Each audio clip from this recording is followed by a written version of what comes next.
How you doing? This is Sean McVeigh, and I've gotten a lot of questions and comments from people today. So I'm going to actually make this video to put it on a lot of my social media platforms and channels. I have outdoor channels, I have religious channels, all that. So it's going everywhere because I'm getting questions from everywhere.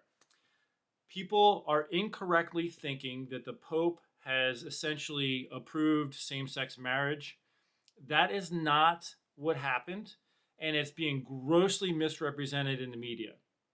So, if you read the actual church document, the church document explicitly states that a valid marriage can only be between a man and a woman who are available to marry. And the church explicitly states that this cannot be confused, that same sex couples and marriages are, you cannot have a same sex marriage, first of all. And the document goes on to say that people do come to the church to ask for a blessing. The purpose of the blessing is to ask for God's grace to live according to God's will. Now, the church clearly states that sex outside of a valid marriage is sinful, which means if we are not validly married according to God's design, we cannot engage in sexual activity, period. So anybody who's not married is called by God to live in a state of celibacy.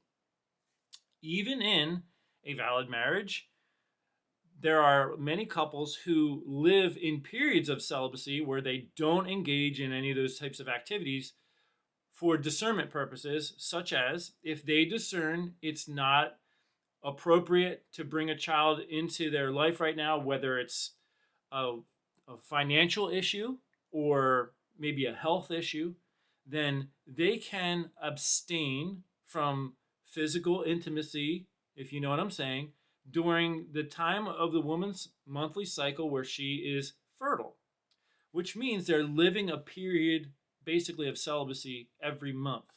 It's not a free for all. So we can go to the church to ask for blessings to live according to God's will.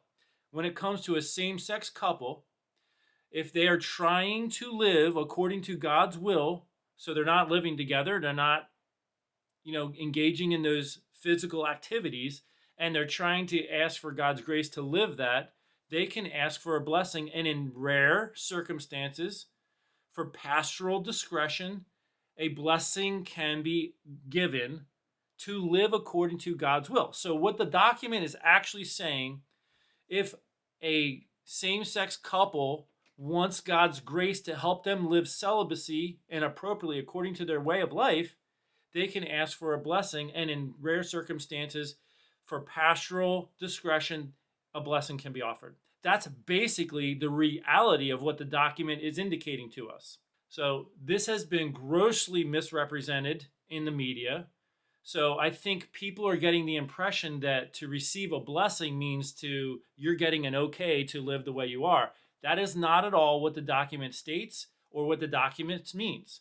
I have just kind of clearly stated for you what the document actually states and means. So, to conclude and to restate, the church explicitly states that only a man and a woman who are available to marry can validly marry and be married in the church. And all people can ask the church for prayer and God's blessing. When it comes to same sex couples who are trying to live according to God's will, which would be celibacy, because there is no option for them to be validly married, which means they're perpetually called to live celibately, then they can ask for God's grace and blessing to help them live that out. That's what the document states. That's what the document means.